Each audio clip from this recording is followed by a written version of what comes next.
बोलिए शंकर भगवान की।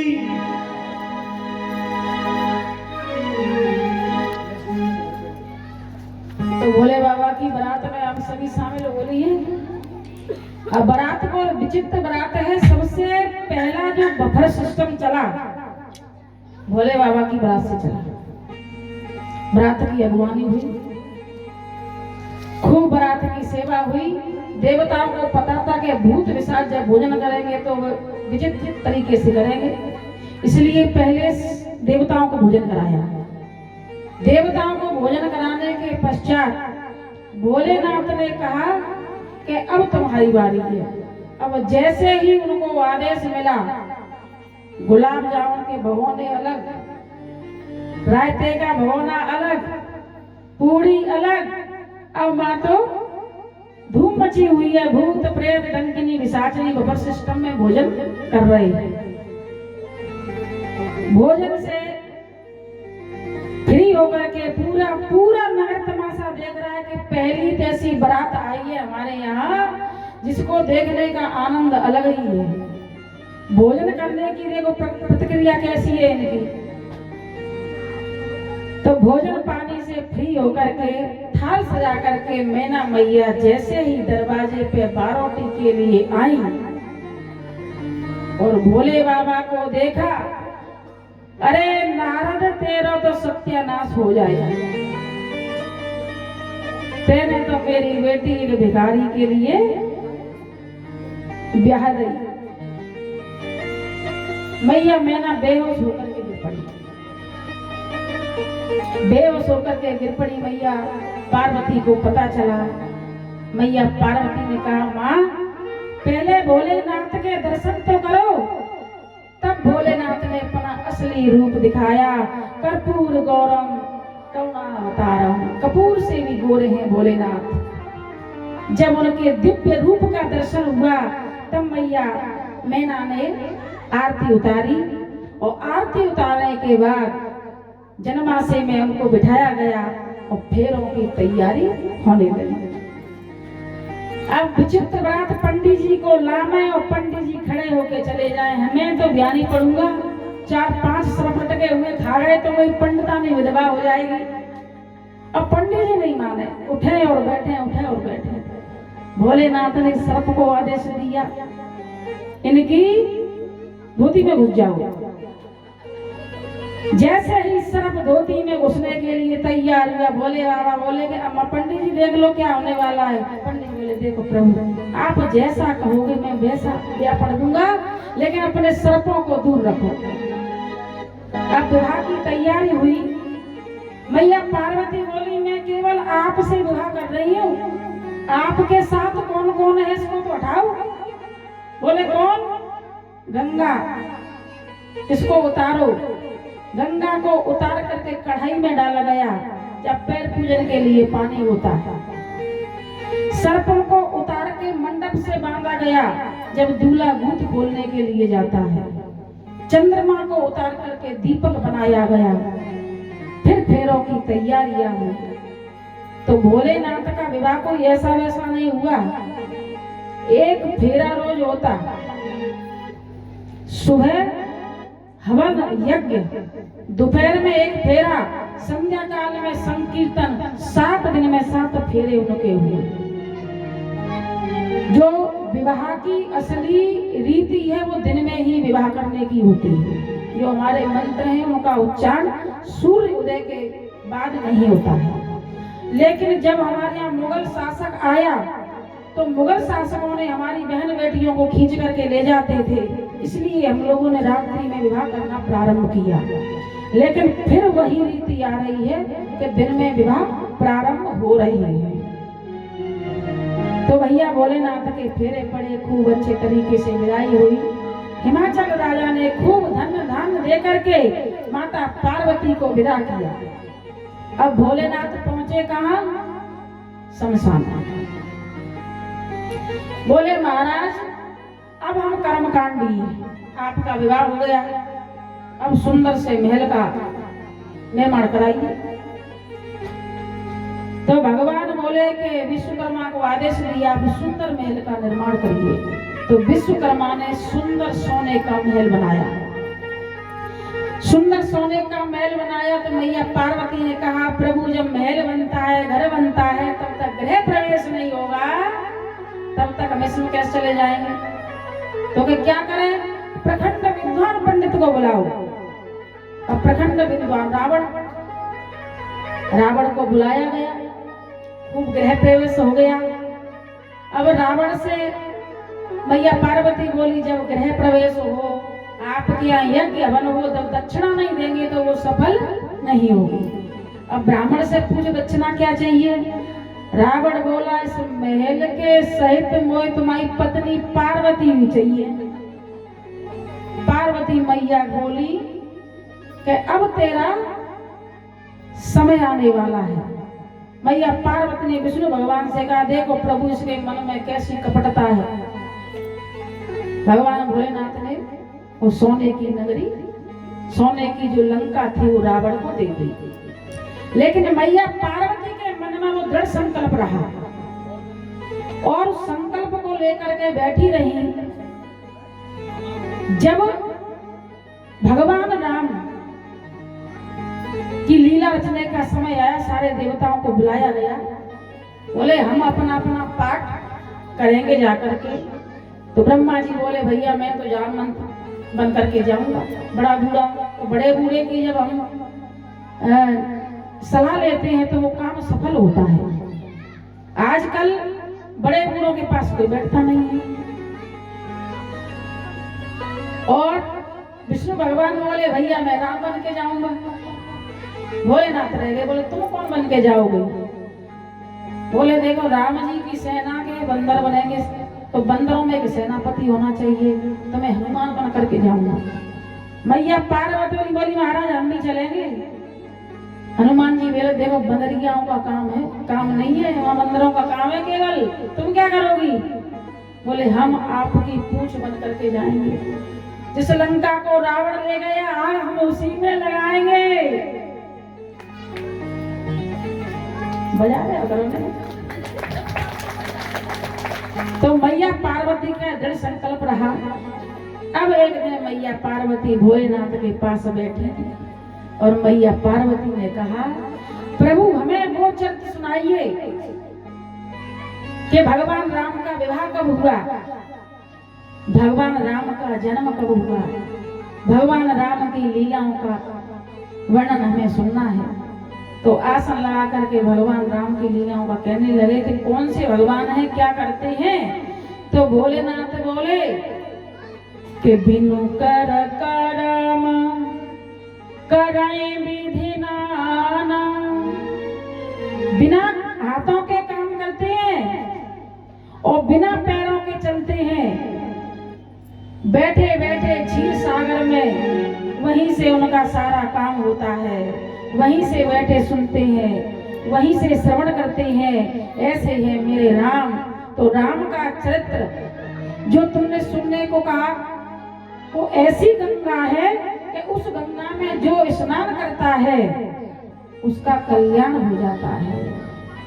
तो मैया पार्वती से कहा, धन्य धन्य गिरिराज किशोरी, हे गिरिराज किशोरी, आपको मैं बार बार धन्यवाद करता हूँ कि आपने भगवान के राम के चरित्र को सुनने का जो कहा है, मैं उस चरित्र को सुनाऊंगा।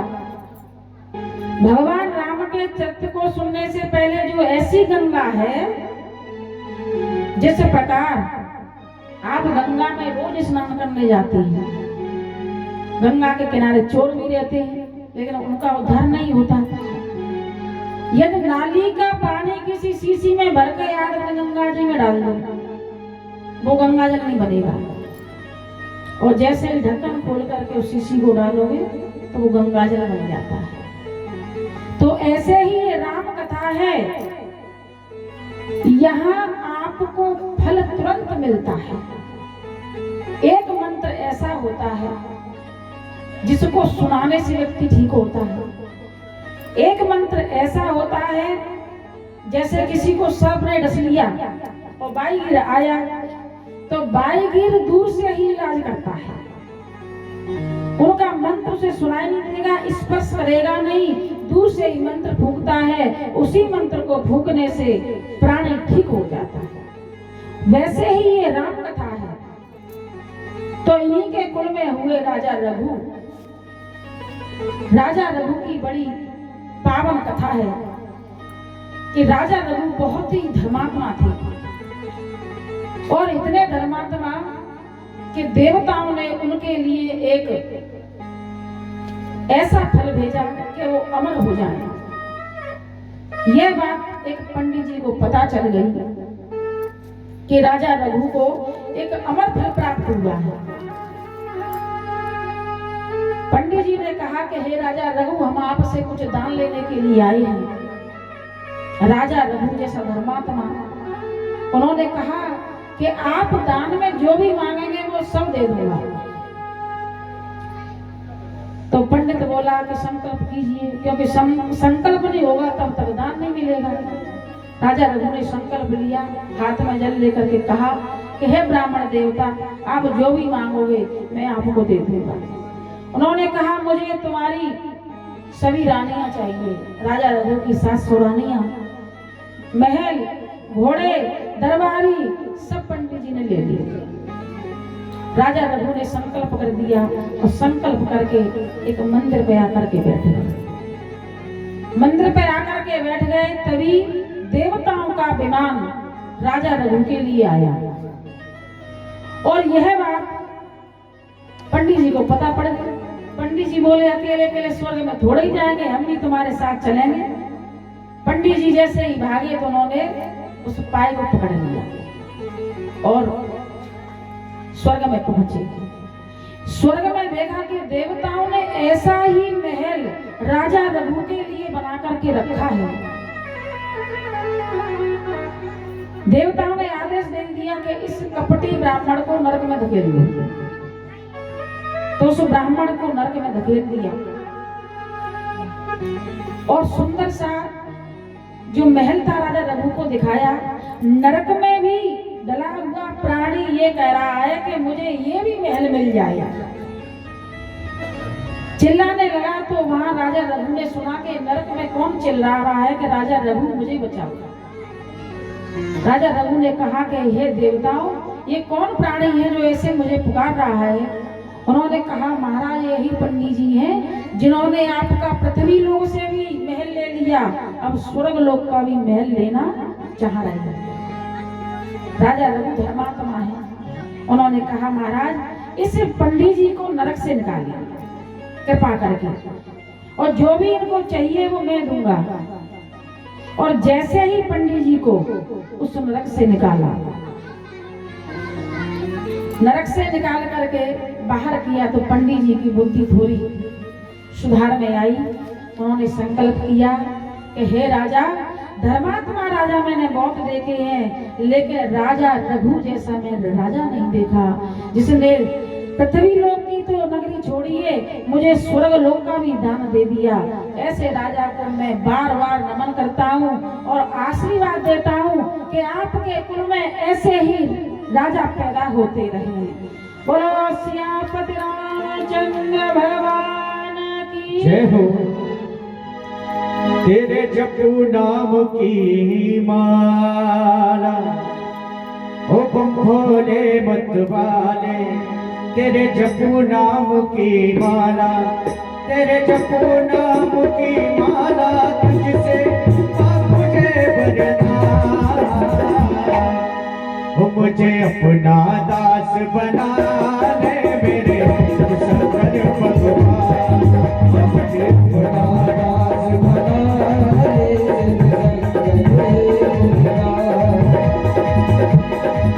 तेरे जपू नाम की माला, ओ भोले मतवाले, तेरे जपू नाम की माला, तेरे जपू नाम की माला, तुझसे मुझे वरदान, मुझे अपना दास बना ले मेरे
उठा के दोनों हाथ, तुम भगवान भोलेनाथ को स्नेह करते हैं, उठा के दोनों हाथ,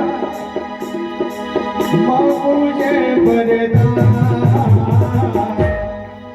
मुझे अपना दास बना ले मेरे शंकर भगवान, मुझे अपना दास बना ले मेरे शंकर भगवान।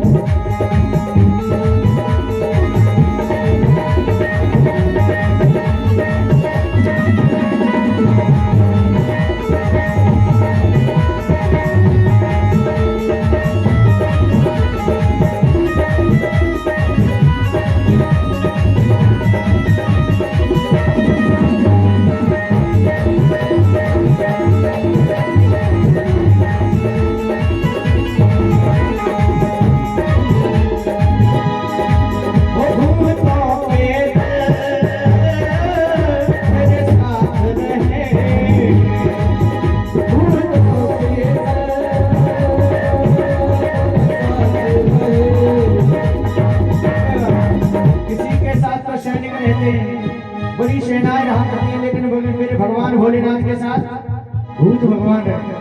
कहा जाता है ना भूत भगवान, ओ भूतों के दल तेरे साथ रहे, भूतों के दल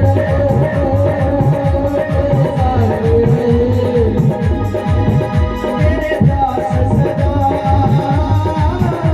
हर बात सहे, तेरे दास सदा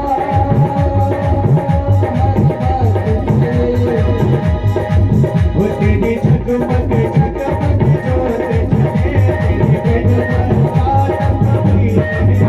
कभी रहे, तेरी झगमग झगमग जोत जले, तेरी बेद पर कभी रहे, ओ भोले मत भाई, तेरे जपो नाम की माला, तेरे जपो नाम की माला, मुझसे मुझे बरदान, ओ मुझे अपना दास बना ले, मेरे शिव शंकर भगवान, ओ मुझे अपना दास बना ले, ओ मुझे अपना दास बना ले, मेरे शिव शंकर भगवान, ओ मुझे अपना दास बना ले,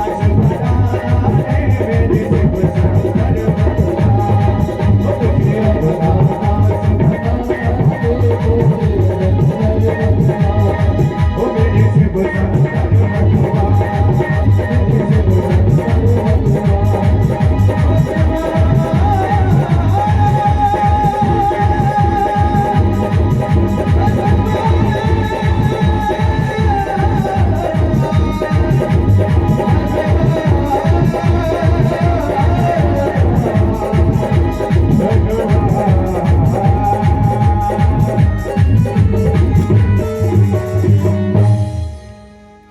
बोलो श्यामपति रामचंद्र भगवान की जय हो। रामायणम महाकाव्य सर्ववेदेषु सम्मतम सर्व पाप प्रणाशनम दुष्ट ग्रह निवारणम। रामायण ऐसा महाकाव्य है, इसको सुनने मात्र से ही आपके सारे कष्ट दूर हो जाते हैं। ध्वस्वप्नम नाशनम धन्य मुक्ति मुक्ति फलम प्रदम। मुक्ति और भुक्ति दोनों आपको प्रदान होती है। संसार में बहुत कष्ट है, किसी को धन का, किसी को संतान का, किसी को शरीर का। व्यक्ति इतना दुखी है, अब ये शारीरिक रोग है, उनको भगवान कभी खत्म नहीं कर सकता, वो तो अपने आप ही जाते हैं। लेकिन कोई कष्ट न आवे उसके लिए हम उपाय कर सकते हैं। तो एक भक्त मार्ग की कथा कहूंगी, फिर आगे शूर्पणखा का पूर्व चरित्र है, उसको कहेंगे। कल भगवान राम का जन्म होगा, तो सभी माताओं से विशेष निवेदन है कि सभी की उपस्थिति डबल होनी चाहिए। तो एक भगवान के परम भक्त थे तुकाराम जी, और तुकाराम जी ऐसे भक्त मिल जावे तो ठीक, नहीं मिले तो ठीक, बस भगवान का भजन करना है।